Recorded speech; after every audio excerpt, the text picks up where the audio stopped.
Welcome to another episode of Chris McDaniel's America here on the Midnight Ride Network, your home of the anti-establishment movement in this country. With me as always, Jack Fairchilds.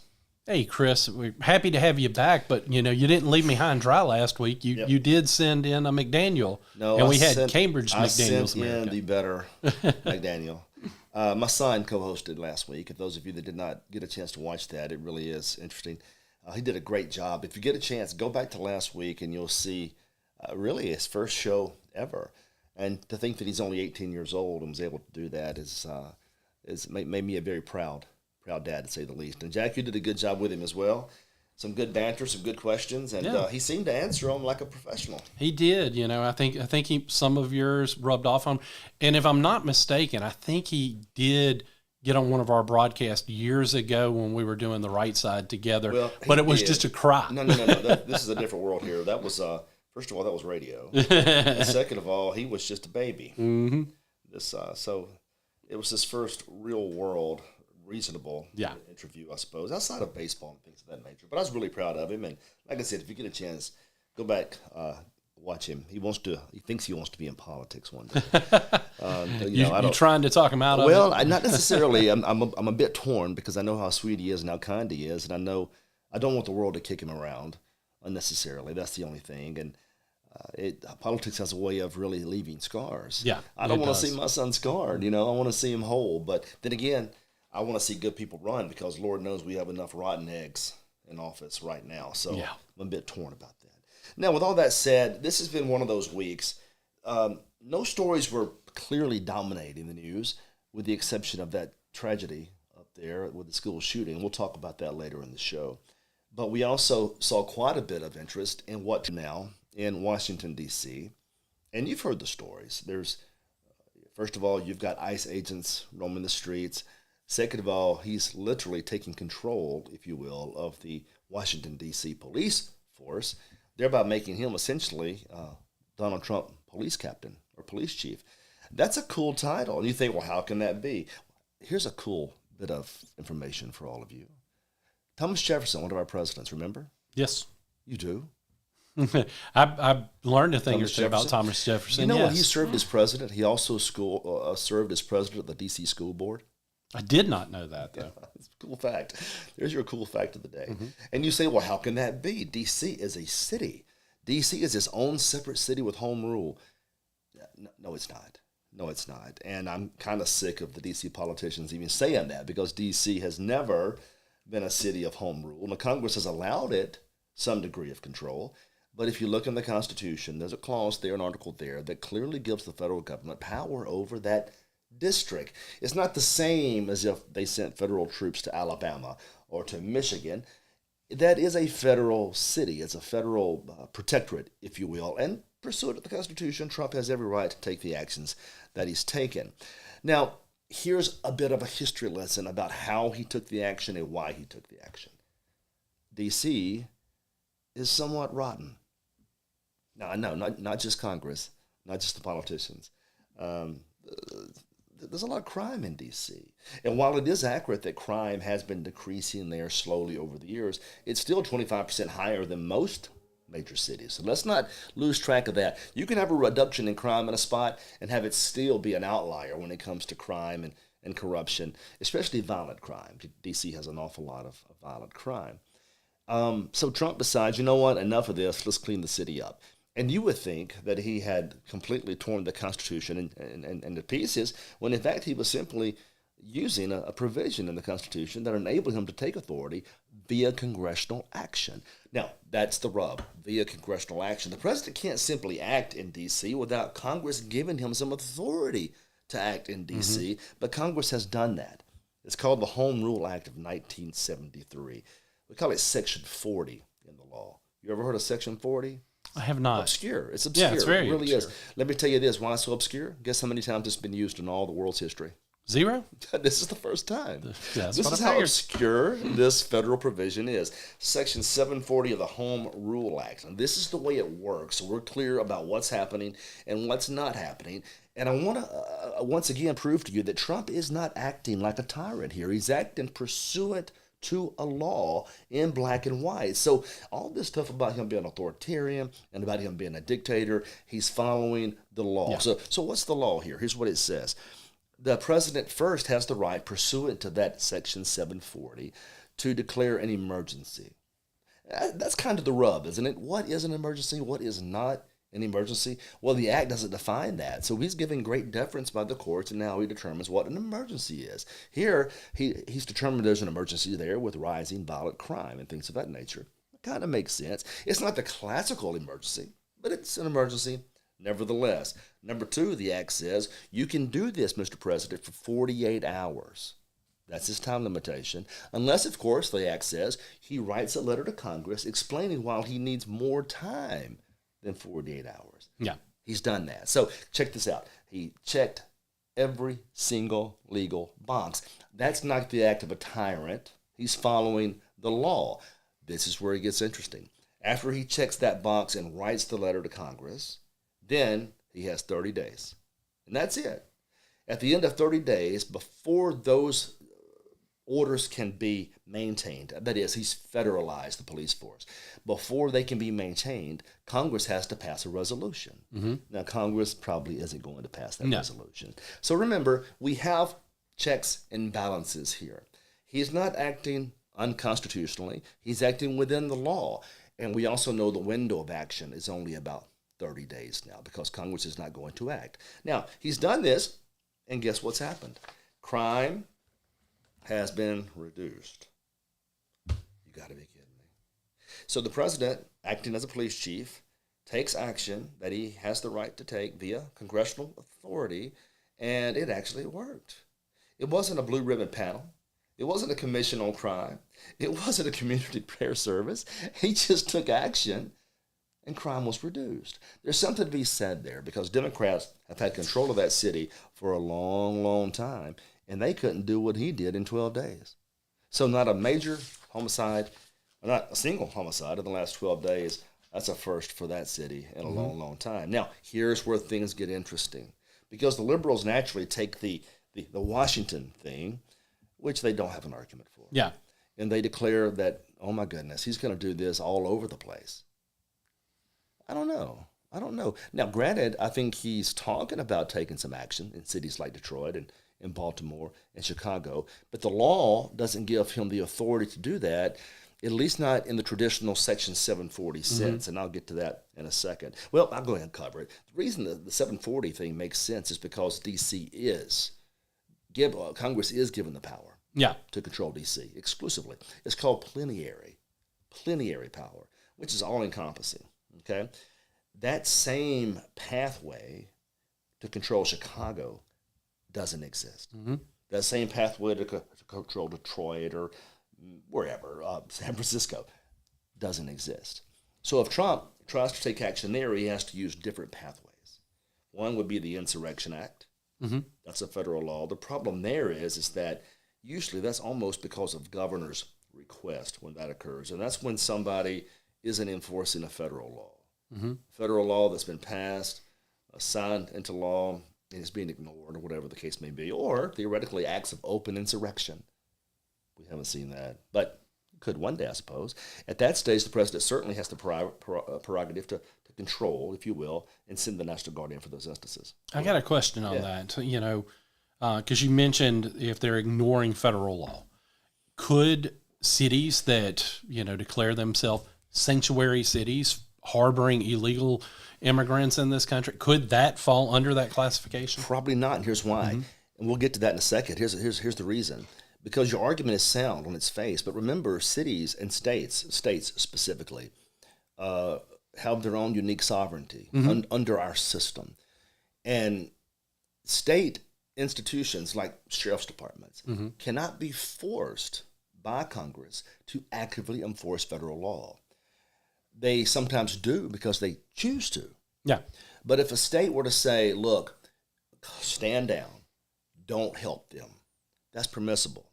We talked about this years ago. It's called the anti-commandeering doctrine. Mm-hmm. There's a couple of cases right on point. I think one's Prince versus U.S., but a couple of these cases are right on point. What it essentially means is if we in Mississippi would have been really upset about some enactment President Obama would have pushed through.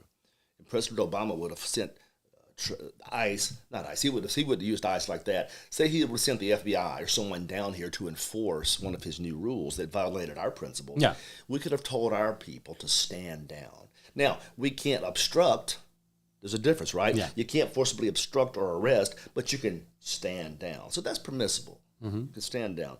And I think that's what you're going to see in some of these municipalities as we move through this. Here's where things get really interesting and dynamic.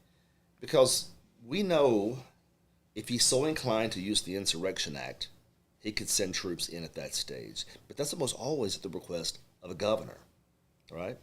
Number two, federal task forces can still be sent in, but he couldn't militarize the police the way he militarized in D.C. That's the first distinction.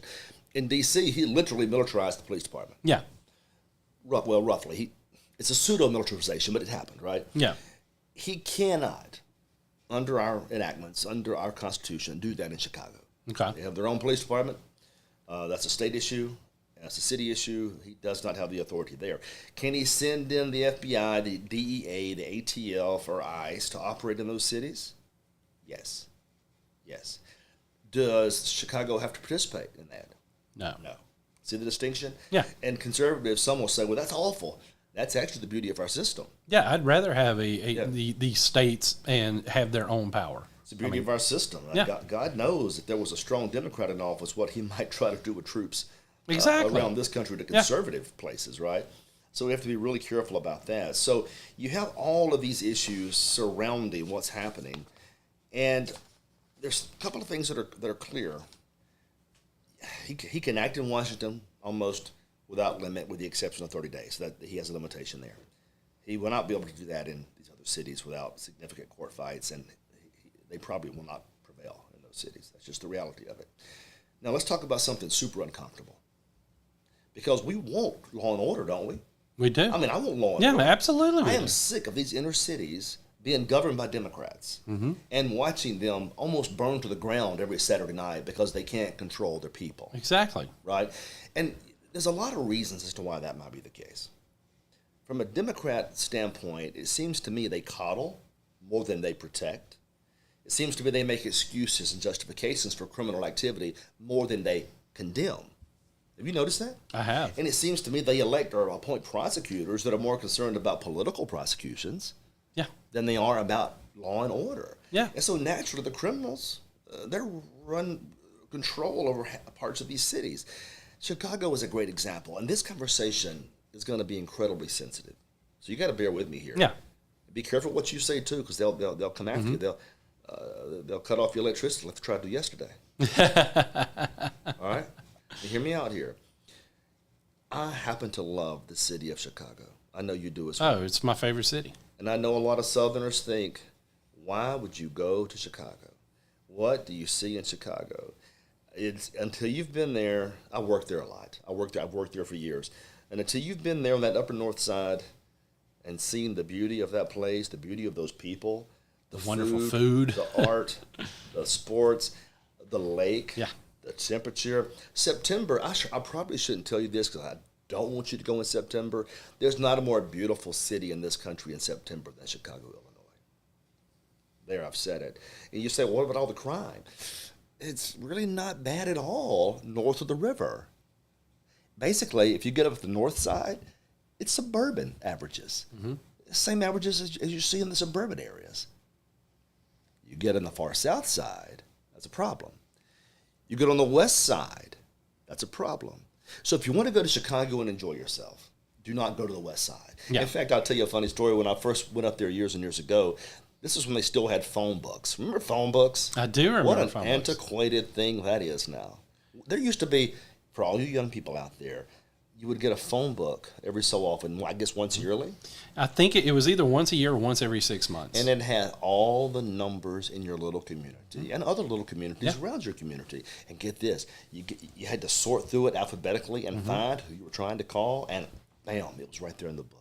Do you remember those days? I do. I also remember the first time I got a phone book with my name in it. Well, it was here's- exciting. Well, here's the thing. In the phone books in Chicago, it would say specifically, if you're new to the city, do not go to Cabrini Green.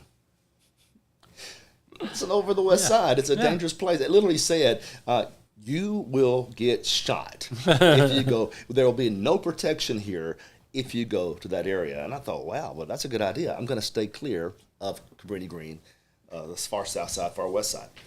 And I learned over the years that I can be perfectly safe in a big city as long as you know the area of the big city to be in.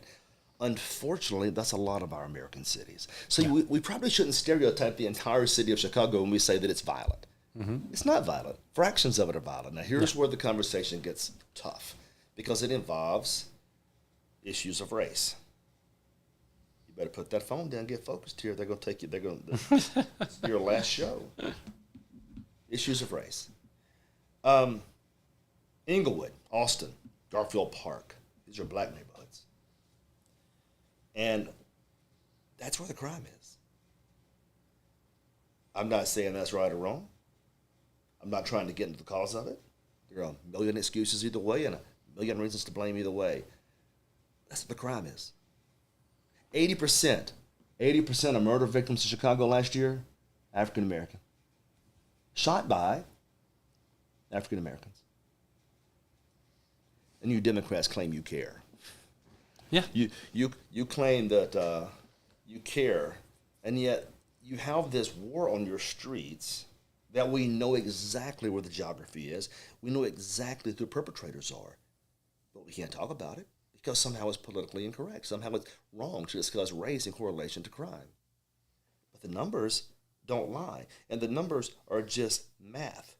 Right now, young black men, ages 15 to 34 in Chicago, the highest risk for homicide in the entire United States. Those rates are dozens of times higher than those in the white communities. What's going on? The white communities, relatively safe. The black communities, deadly, dangerous. And you Democrats still claim you care about those people? You still care about those neighborhoods? You haven't shown a propensity or an inclination to care about those neighborhoods since you were elected. You don't care because you allow that stuff to occur. And we can't talk about it because if we do, you sling nasty names at us. But the math is the math. This is a failure of democratic politics. A failure. It 100% is. And so what you're going to find in these cities is one common thread. Democrat mayors, Democrat council members, and in every city where you have a predominantly black population, you're going to have a disproportionately high crime rate, and also they also disproportionately vote Democrat. I wish there was a way to break that cycle. I wish there was a way to make sure that Democrats held in some degree of responsibility for what was occurring here. They seem to always want to blame us or blame Trump or blame Republicans when the failures are taking place in their own cities. And that infuriates me. It really does. But the point of the matter of all that, whatever reason for that disparity, and I realize there's a lot of reasons for the disparity, it's occurring, it's happening, but that doesn't necessarily mean that federal troops should be sent there to quell it. Change the leadership of the city. Amen. Fix the police department. Enforce parental responsibility. Make sure these parents are held responsible for some of these gangbangers when they're 12 and 13 years old leaving the home, right? Yeah. And then, by George, take responsibility for your actions and quit blaming the police. That's another story I've got. When I'm up there traveling, I have a lot of friends, or used to years ago, that were police officers. We communicated all the time, just a lot of different things. They knew I was a lawyer, and we were just acquaintances.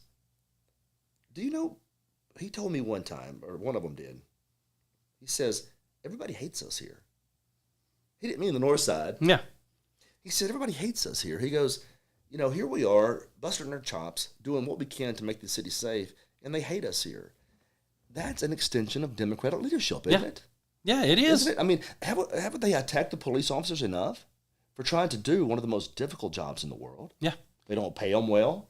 They kick them around. When they do have to do something that's even remotely problematic, they throw them under the bus, don't they? They do. And I mean, it's crazy. So the point is that you have all these issues that are very complicated, but no one wants to talk about what could be driving those issues. So let me just wrap all this up. Well, the crime is bad in the western side of Chicago. That does not necessarily mean that federal troops should be sent to quell it. That might get me in trouble. Let me explain where I'm coming from. Federalism. Are you a conservative? I am. One of our core things that we believe in is federalism. Mm-hmm. States are sovereign. Communities sovereign. Mm-hmm. The feds have their powers. The states have their powers. One of the core powers that a state has is police powers. You know that? Yep. If we interfere too much and create too much bad precedent, am I the only one that has a fear of what a Democrat might do in that same situation? No, you shouldn't be. Will he declare a climate emergency and move troops in down here in the South? Will he declare some sort of other imaginary Democrat emergency? And I mean, do we really want the president to sit where the federal government is sending troops all over the country? No. I mean, I get law and order, and I want law and order. And I think ICE should do its job, and the FBI should do its job. But it's one thing to do that. It's another to send the National Guard into the western side of Chicago, isn't it? It is. I mean, and it's a very... I mean, don't get us wrong. We support President Trump. Absolutely. But, you know, there are steps too far, no matter how much you support somebody or how much you believe in them. And yes, we want a safer Chicago. We want a safer name, violent Democrat-controlled city that you want. We want them to be safer. But at the same time, we also understand that as much as you may trust President Donald Trump, he's not always going to be president. And at some point, a Democrat is going to be elected. You know, there is one interesting political thing unfolding here. By the way, how much time do we have before a break, y'all? 5? Listen to this. Interesting. I love the approach he's taking via law and order. Mm-hmm. And I love the fact he's cracking down in D.C., which he has every right to do in D.C. And if he wants to use federal agencies to move in and to sweep up illegals in Chicago, I'm fine with that. Yeah. We're talking merely about the militarization of a police force, which he doesn't have the authority to do. Mm-hmm. But there's something bigger in play here. And this might be the genius of Trump, because I don't always understand some of the things he says or why he says them, the timeliness of it, but a lot of times it works out, right? Midterms are coming up. Midterms. Yep. And Democrats simply can't control crime. And if you poll people and they're trying to be safe, and they want to be safe, crime and public safety, that is ranking way up there right now among moderates and even some Democrats. I think he's getting ahead of this midterm issue by rattling the law and order saber and trying to prove that Republicans, which is true, which is accurate, Republicans are better on law and order than Democrats. Look, I mean, don't take my word for it. Look at any city in the country, and you'll see that spelled out. Republicans are much better on law and order. This might be a stroke of political genius we're watching right now, because if he times this just right, there'll be a sentiment of people, of moderates, that will come to the Republican side and probably help us pick up a red wave. Have you considered that? I didn't until you just pointed it out. I mean, in that type of strategy, it's pretty smart, and it definitely could tip the scales in the favor of conservative. We hope conservative Republicans. This win. is why I think that's what he's doing. I think it's brilliant, and I think Newsom now is trying to get ahead of it. Friday, you know, this guy in California, he acts so tough online. Oh, he does. But you know he has soft hands. You can tell. I mean, there's something about him just tells you. Yeah. You know the guy's never had a hard day's work in his life. He's got soft hands. Probably never been punched in the face, never been in a scrap. Well, I wouldn't. I mean, it's not that you're advocating for that, are you? No, I'm just saying that, you know, growing up, most of us have had a scrap or two. Be real careful. That guy will he'll send troops after you. He'll send the California Highway Patrol here to get you for that threat. Here's the thing. He's soft. He's always been soft. But he's picked up on the social media wizardry that Trump's always displayed. Now, Newsom's not writing that stuff. No, he's not. He found a couple of comedians over in California, and he's paying them big money to write that thing. And the press is loving it because it's funny and it's biting and it's witty. He's none of those things. And it's kind of a spoof of Trump. He's none of those things. Mm-hmm. He's none of those things. No. He's a handsome guy with a good haircut with soft hands. And you know what I mean by that? Yeah. Right? That's fine. He was elected governor. More power to you. But to be a tough guy now after all of this time, nobody's falling for that. But last Friday, he decides, look, I'm going to show you what I can do. So he then starts talking about cracking down on crime in San Francisco. cracking down on crime in L.A., right? Now, all of a sudden, it's been out there staring him in the face all these years. He's done nothing. Now, he wants to get ahead of it and crack down on this terrible crime issue. You see what he's doing? He's starting to recognize Trump is going to win this fight on law and order. And if he doesn't somehow try to find a way to at least meet Trump and do something Trump's doing, he's mimicking. He's basically copying Trump at this rate. And what do they say about flattery? You know, think about it. Imitation everywhere. Imitation. No, the imitation is the most sincere form of flattery. He's imitating President Trump now, which is fascinating because the crime that's there was created in large part because of policies like his. He coddles drug use in San Francisco. He coddles homelessness in San Francisco. You look up and down the California coastline, and you're going to find elements in their cities where lawlessness prevails. He's allowed that to happen. Yeah. But then Trump takes one action in D.C., and all of a sudden, Newsom is John Wayne, right? Yeah. See, Donald Trump's even making Newsom look tough. And that's hard to do. That's hard to do. That's hard to do. But it goes to show there is a political calculation here, and I think it's really smart. If Trump is moving this direction, recognizing the midterms are going to be huge for us, Newsom better get out in front because he's about to get blasted. Yeah. And that's what he's doing. Isn't it great, though? What if other Democrat mayors decided to actually, I don't know, enforce the law? Wouldn't that be cute?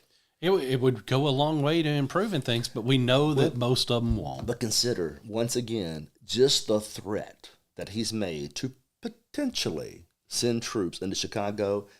I bet you right now they're getting serious about crime in Chicago. Have you noticed about that? You got to crack down. They got to crack down. I mean, it's a problem. No, all of a sudden. I think it's interesting that he's controlling the Democrats even when he's not even trying to control the Democrats. I've never seen a party so obsessed with a man and so angry all the time. It's weird. Now, don't get me wrong. No president's ever perfect. And I'll be the first to tell you, whether it's Reagan or Trump, they're going to make mistakes from time to time. That's the nature of the office, and we're here to hold any of them accountable. But to claim that everything he does is just inherently wrong, that's weird. That's weird. I mean, you think about D.C. If I'm the mayor in D.C. right now, I should be celebrating this move. My people are safer. Yeah. Right? He's only going to be here for 18 more days. It's brilliant. Celebrate it. No, they can't celebrate it because it happened to be him as opposed to someone else. Yeah, if a Democrat were in the White House and had done the exact same thing, thank you for the help, Mr. President. Fine. That's something how that works. Politics is killing this country. And I've never seen a party so lost, so disjointed, and so confused as the Democrats. They don't hold positions except one. They've got one position. We hate Trump. Yep. That's their position. And they can't even agree on regular common sense agenda items when you have to tell them how to speak. You saw that memo. I did. We talked about it with your son. You've got think tanks that are sending memos out saying, listen, maybe you should use this word instead of this word because here you sound wacky. Yeah. And here you sound relatively normal. But it goes to show how far they've gone off to the left. Meanwhile, the moderates in their party, if there are any left, I don't know that there are, they seem to be okay with it so long as they hold the coalition together. But how do you hold crazy in your tent? They have one thing in common. They hate Donald Trump. Yep. I don't know, man. It's disgusting when you see that much hate. It is, but it's sadly become so normal that I roll my eyes when I see it now. I don't even give the Trump hatred near the amount of attention I once did because it's their go-to card every time. Well, here's what we're going to do. We're going to take a break here in a second. When we come back, I want to move past the Section 740 stuff and the Trumps take over the world, be troops, according to the liberals. I want to talk about the school shooting there in Minneapolis and talk about how some people reacted to that, how probably they should have reacted to that, and also try to figure out what could be causing this. We've had 140 school shootings just in the last little while. People don't realize that. It's an epidemic that's new. There's always been guns, but now we're having school shootings. So it's not the guns causing the school shootings. No, it's not. It's something else there. I want to talk about that when we get back. So first a commercial. We'll be right back.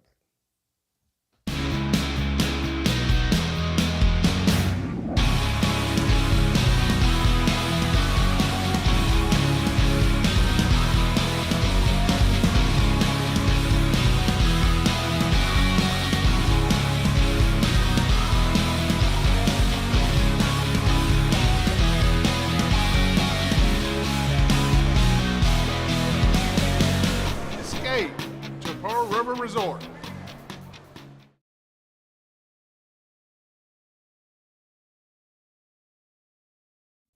Welcome back to Chris McDaniel's America here on the Midnight Ride Network. We spent the first 30 minutes of today's show going over why it is that Trump is not a tyrant, why he's not being authoritarian, and why he was actually just following the law. We also talked about the fact that he threatened to send troops into Detroit, Chicago, and or Baltimore, that all of a sudden reforms are being made. Even Gavin Newsom has decided to be John Wayne all of a sudden, which is really, really interesting for such a pretty fella. Such a pretty fella. Anyway, one of the things that frustrates me about human nature, and I think even my own human nature, is that once we see a certain type of crime being committed, the first time we hear about it, it's alarming. Mm-hmm. The second, third, fourth, fifth time, it's alarming.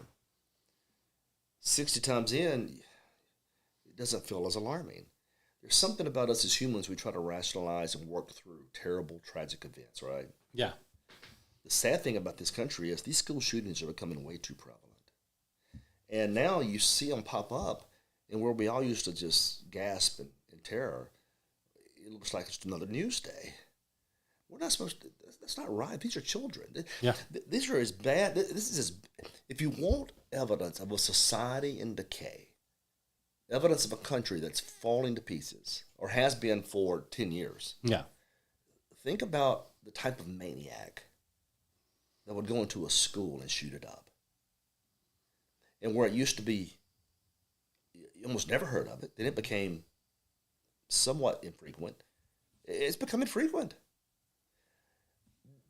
That should force this society to look in the mirror and ask, what are we doing? What are our kids doing? Where are the parents? What is happening to societal responsibility? And this happened last Wednesday right there at that Catholic school there in Minneapolis. This guy is 23 years old. His name is Robert Westman. And he grabs a few weapons. He goes into this school. They're in mass, evidently, praying, and just begins to shoot. And we don't know exactly why yet. I think I sense it was probably anti-Catholic, anti-Christian. I think so too. Right? And I'm sure if it was, it'd be the last thing they report. But had it been, had it been anything else that would have been protected in today's society, it would have been headlines everywhere, right? I hate to get into that. I hate to make any of this political because it's so distasteful.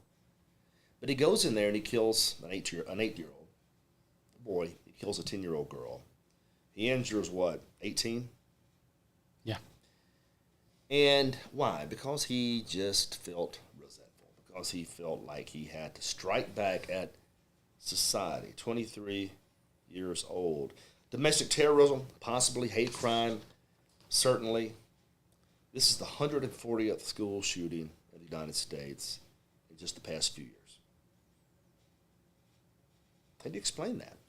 The Pope Leo, a Chicago Pope, he described the tragedy, and he called for an end to what he described as a pandemic of arms. Just shut up. Yeah. Just shut up. It's a pandemic, all right, of moral crisis, not of arms. It helped. I mean, I didn't see the Pope's speech. I found that quote and it infuriated me because the Pope is supposed to be someone who talks about morality. And if his position is morality, how can you blame an inanimate object? It's crazy because, again, they don't want to talk about one of the serious causes here because, again, Robin was Robert. That's a trans individual who switched names. And let's just go ahead and say it's a mental illness. And instead of calling that out what it is and just doing the liberal thing of, oh, you live your truth, which it's not your truth, but by pushing that out there, again, this is somebody in pain that we just say, go do that. Here's the thing. Clearly, the guy was mentally disturbed. A lot of issues in his life. We're not sure what all those are yet. I'm assuming that once they go through his computer and his manifesto and his comments and posts, they'll give us a breakdown. But I want to talk about that in a minute because there's so much more to this story than simply a one lone guy who happened to be sexually confused. There's a lot more to the story than that because it's happening far too often. Yes. And it's happening when people aren't transgendered. Yep. It's impacting people who are apparently normal, but they just feel so much hate and resentment they have to take it out on other like-minded children. It is a pandemic, and it's a tragedy.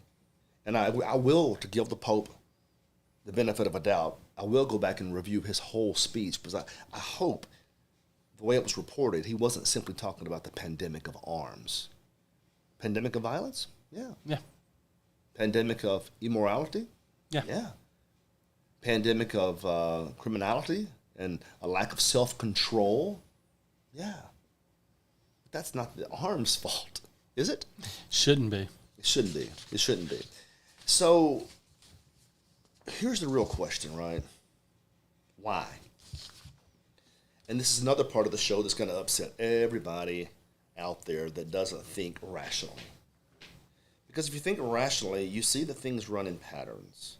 And you see that patterns are developed based on the population as a whole. And you see the population as a whole changing its belief systems over the last 60 years. And how the change in those belief systems creates random acts of terror and violence. You didn't see this in 1957, did you? No, you did not. I mean, there may have been one outlier somewhere of some lunatic, but not to the extent we see it now. So the question for us, for you, for conservatives as a whole is, what's causing this? Why do school shootings happen? And this is not to politicize this. I thought it was disgusting. Every time something like this happens, politicians try to politicize it. This is an 8-year-old, a little boy and a 10-year-old little girl that died. Yep. That should not ever be politicized. That's just wrong. And the first thing they did was hold press conferences. And I'm so sick of the Democrats. We're tired of your prayers and tired of your thoughts. Yeah, that's disgusting. You know, the thing is, thoughts and prayers go a long way. Thoughts and prayers once kept this society together. Maybe we need more thoughts and prayers, not less. Yep. Maybe it's the lack of thoughts and prayers that are causing the violence in the first place, right? But then they stand up there and they get sanctimonious. No more thoughts and prayers. We need gun control. Yet nobody can tell me a single element of gun control that would have prevented this from happening. Chicago has gun control. That western side we talked about earlier, where all that crime's being committed, you think that 13-year-old can legally possess a firearm? He cannot. And yet he's killing another 14-year-old, isn't he? Yep, with a firearm. So gun control that's the first thing you nitwits. It's never going to work, ever. Because the criminals are going to find ways to get their hands on guns every time. So instead of just trying to attack the inanimate object, how about we focus on what the changes could have been over the last 60, 70, 80 years that are creating monsters in our system? It's going to piss everybody off. It's just the reality of it. When you have a child, this will be our last show. That child needs a mom and a dad. I'm not saying a mom can't be a great parent by herself. I'm not saying a dad can't be a great parent by himself. What does that child really need, though? Really need a mom and a dad. He needs someone to have unconditional love with, like a mom, and someone to have unconditional security with, like a dad. He needs a balance in his or her life. And we don't have that anymore. The collapse of the moral order and the family is causing a lot of confusion in these kids. Look, man, I'm a sinner. Jack, I know you're a sinner. There's a lot of sinners out there. That's a joke. And we don't expect perfection, not in couples, not in moms and dads, not in families. There's no such thing as perfection. But I tell you what, if you take God out of the equation and discipline out of the equation and responsibility out of the equation and the classroom, and then you wonder why your kids are lost. And you may think as a liberal, well, religion is so antiquated. It's so horrible. It just controls people's minds. Well, I'm going to tell you something. There's another side to that equation. What else does it do? It gives people hope and love. It makes them see their fellow man as something worthy of respect. Yep. It makes us feel positive when we give There are 1,000 more positive things about religion than there are negative. And yet you take a couple of negatives you see and you pound on it, and you pound on it, and you drop a wedge between religion and humans, and then you wonder why humans behave like barbarians. One more thing.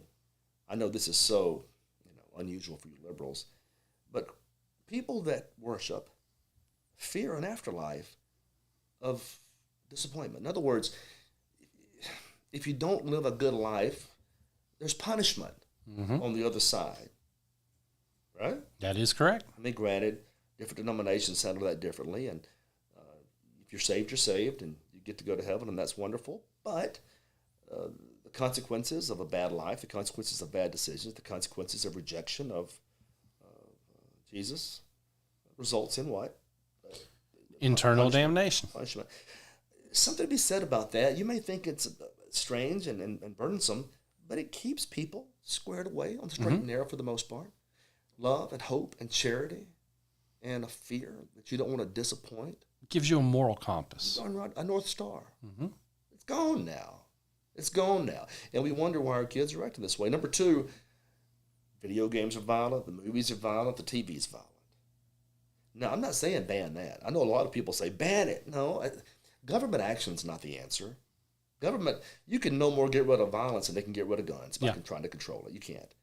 But parents that are there enforcing what a child can watch, what he can do. And if a parent allows the child to play a video game, how about sitting there over his shoulder saying, you know this ain't real.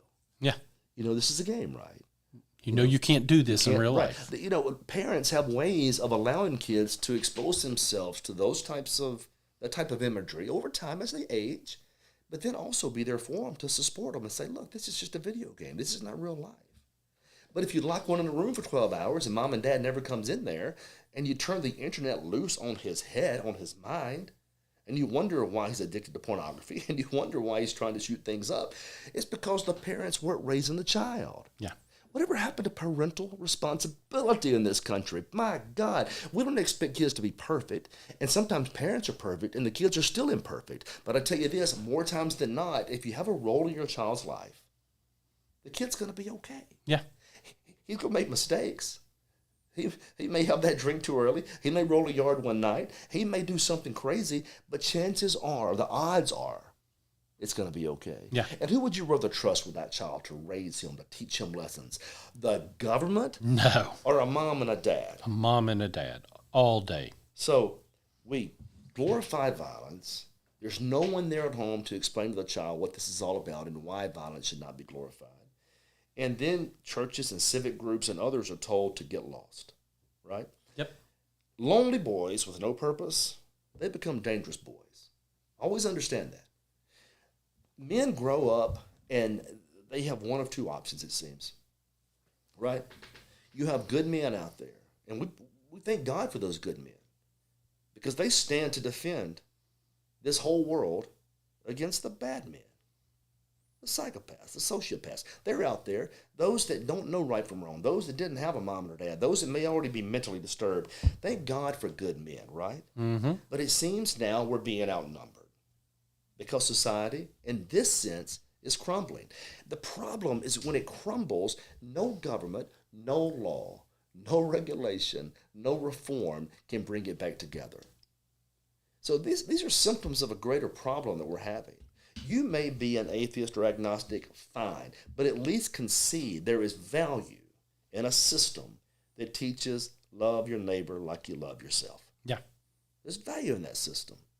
So why not embrace it again, at least for the sake of peace and prosperity in our time? Y'all's ways hadn't been working. Yeah.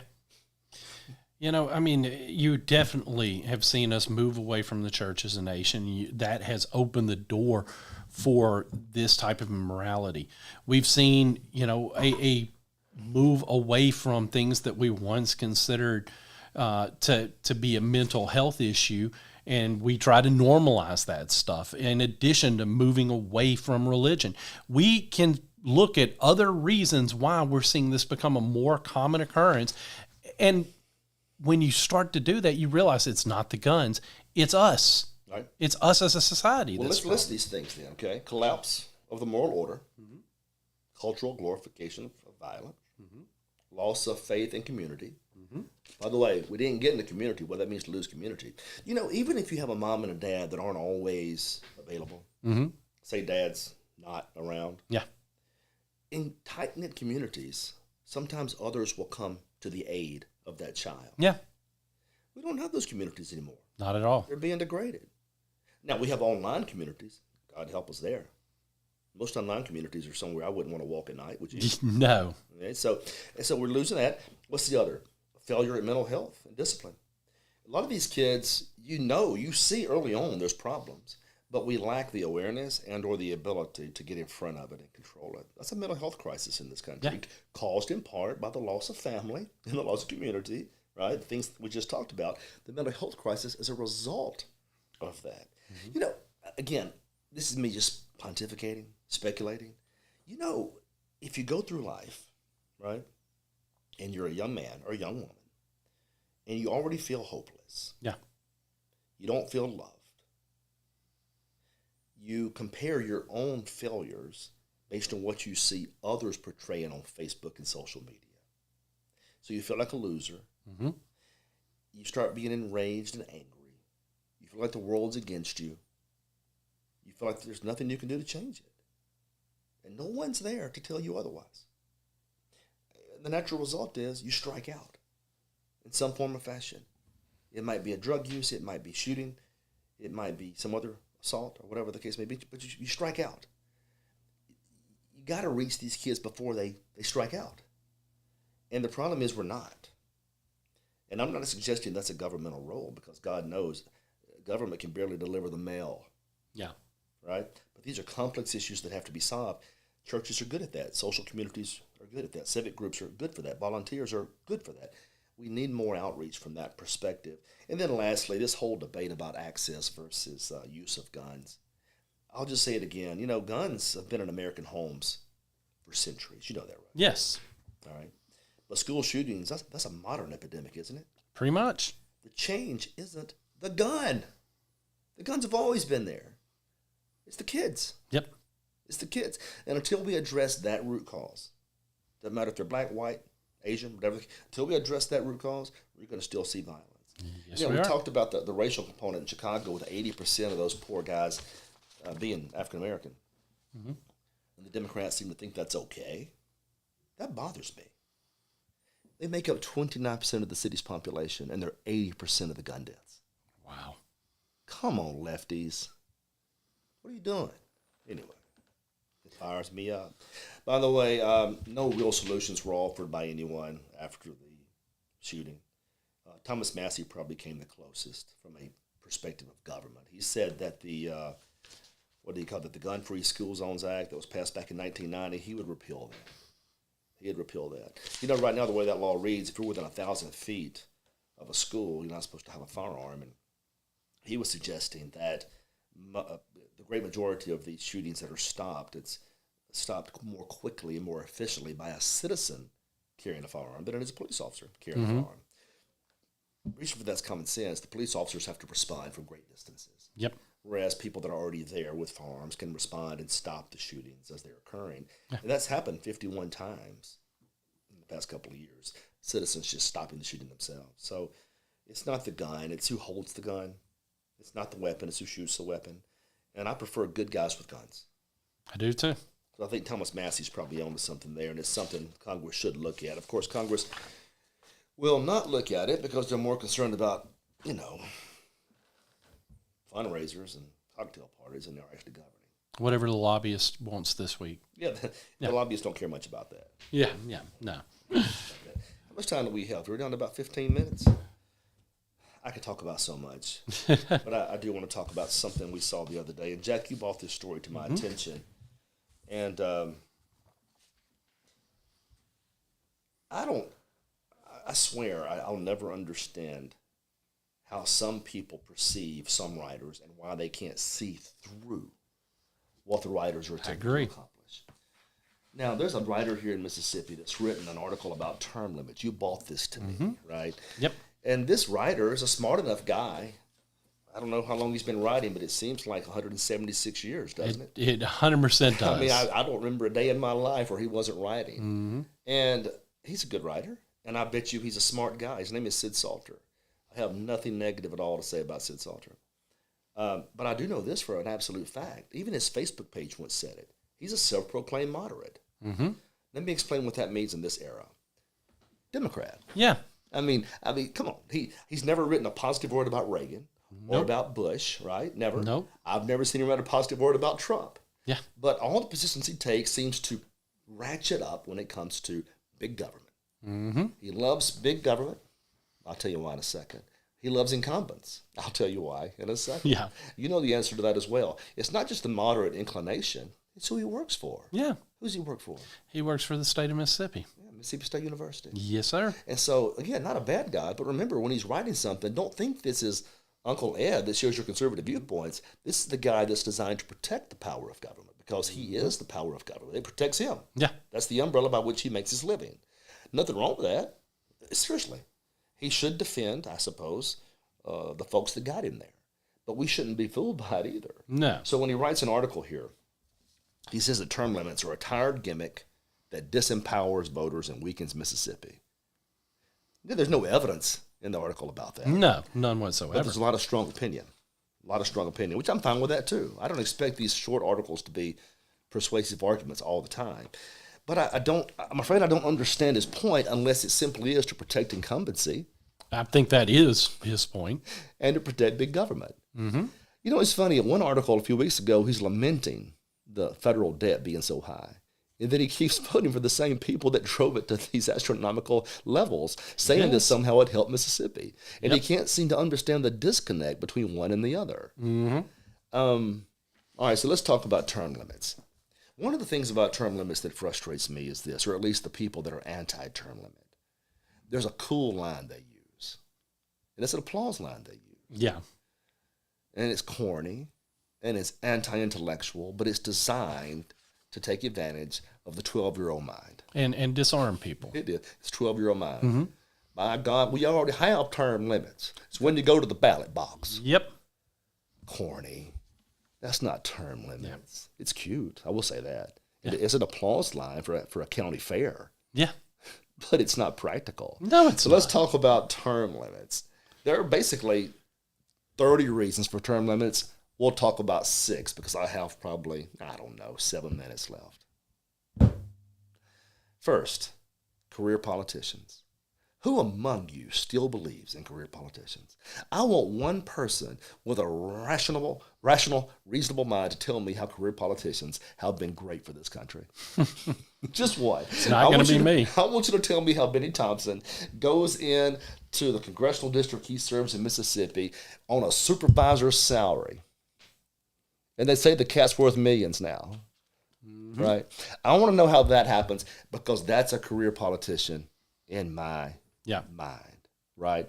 So they serve not to serve the people. They serve to serve the lobbyists. They serve to serve the leaders. In turn, they get special perks and appointments, right? Yep. But it's always us that are struggling and suffering.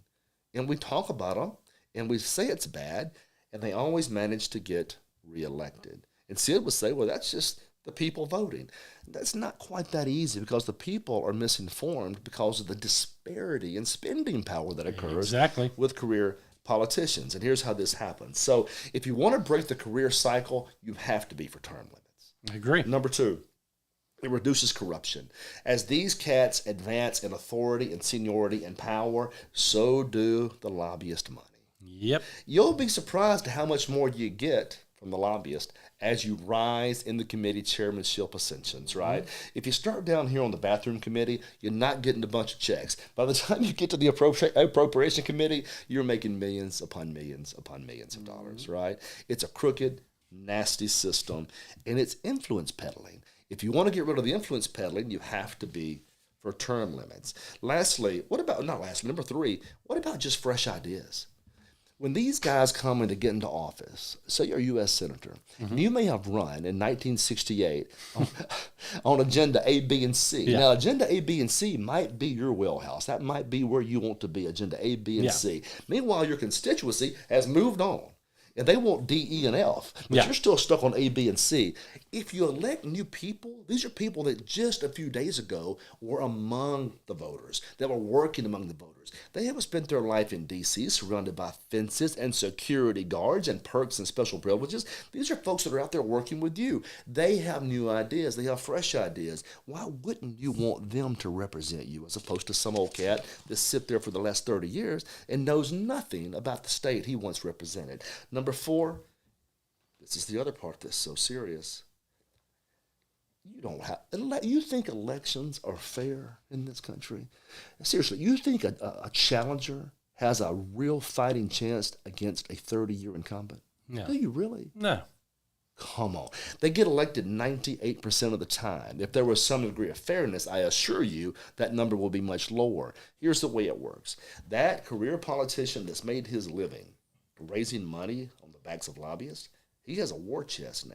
Mm-hmm. And that war chest is extensive, millions and millions and millions of dollars. So when he's challenged by anyone, he'll go on TV, direct mail pieces, radio, and he'll rip that challenger to shreds. And then he'll spend the last 2 weeks giving positive TV commercials where the challenger is just struggling to raise money because lobbyists don't give money to challengers. Yeah. No, it's not fair. No, the ballot box isn't fair. The challenger has almost zero chance to win when he announces.